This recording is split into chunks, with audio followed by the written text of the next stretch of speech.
ఇక ఏపీ శాసనమండలిలో బొత్స సత్యనారాయణ మాట్లాడుతున్నారు. లైవ్ లో చూద్దాం. 14 కోట్లు 10 లక్షల కోట్లు 14 లక్షల కోట్లు అన్నారు. ఎందుకు ఇవన్నింటినీ కూడా మరుగుపెట్టి మబ్బు పెట్టి దాన్ని సమయం తీసుకుని లేదు ప్రజలు వచ్చి మరీ మబ్బు పెట్టి మోసం చేయడానికి ఆ ప్రయత్నం అనిపిస్తుంది అధ్యక్ష.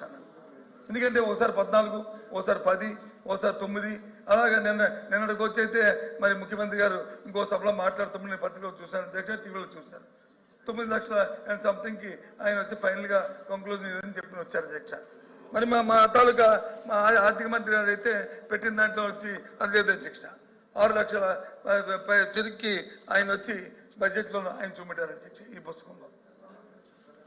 మరి సీనియర్గా ఉన్న సీనియర్ సభ్యులు వచ్చి ఆ పక్కన నిర్మల రామకృష్ణ గారు మరి వారు లేరు అధ్యక్ష, ఇప్పుడు బయట ఎక్కడ ఉన్నారు, వారు వచ్చి మాట్లాడినప్పుడు ఏకంగా ఆయన అయితే ఇంకా సభని మిస్లీడ్ చేసే తప్పుదా పట్టించే రకంగా ఆయన ఉపన్యాసం ఇచ్చారు అధ్యక్ష.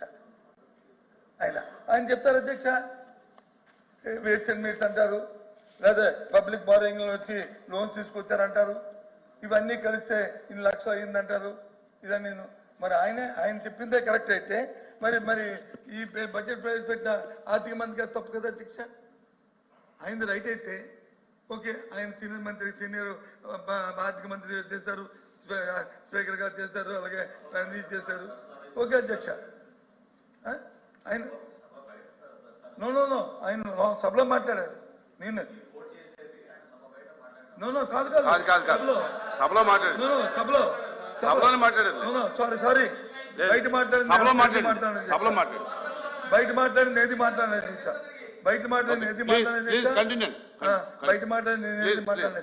సభలో మాట్లాడేది. అందుకే ఆయన లేరని చెప్పాను అందుకే ఆయన చెప్పారు అధ్యక్ష. మరి ఆయన చెప్పింది అయితే మరి మా మంత్రి గారు కేశవ్ గారు గౌరవ సభ్యులు ఆయన మంత్రి గారు చెప్పింది మిస్డ్ కదా అధ్యక్ష. ఏది మనం కన్ఫర్మ్ చేద్దాం? ఈ బడ్జెట్ బుక్తో మనం మాట్లాడుకుందామా, లేదు సభలో మాట్లాడిన మాజీ ఆర్థిక మంత్రి గారు మాట్లాడింది దాన్ని మనం తీసుకుందాం? అది తప్పు కదా అధ్యక్ష. బారోయింగ్స్ అనేవి ఓపెన్ మార్కెట్ బారోయింగ్స్ అనేవి మన జీవితంలో కానీ లేదా ఒక ఫర్మ్లో కానీ ఇది కానీ ఏదైతే షార్ట్ టర్మ్ లోన్ తీసుకొస్తామో ఆ లోన్స్ నుంచి మనం తీర్చుకుంటాం అధ్యక్ష. ఏదైతే 31వ తారీఖు నాడు మార్చి నెలలో ఏది ప్రభుత్వం వచ్చి ప్రకటిస్తుందో అదే రాష్ట్రం తాలూకా అప్పు, రాష్ట్రం తాలూకా ఆదాయము, రాష్ట్రం తాలూకా అధ్యక్ష 24 సంవత్సరంలో ఏదైతే పెట్టారో అది ఓకే అధ్యక్ష. దాని ప్రకారం మన ఆర్థిక మంత్రి గారు వచ్చి ఈ పుస్తకం ఇచ్చారు అధ్యక్ష. దాని ప్రకారం మనం చూసుకుంటే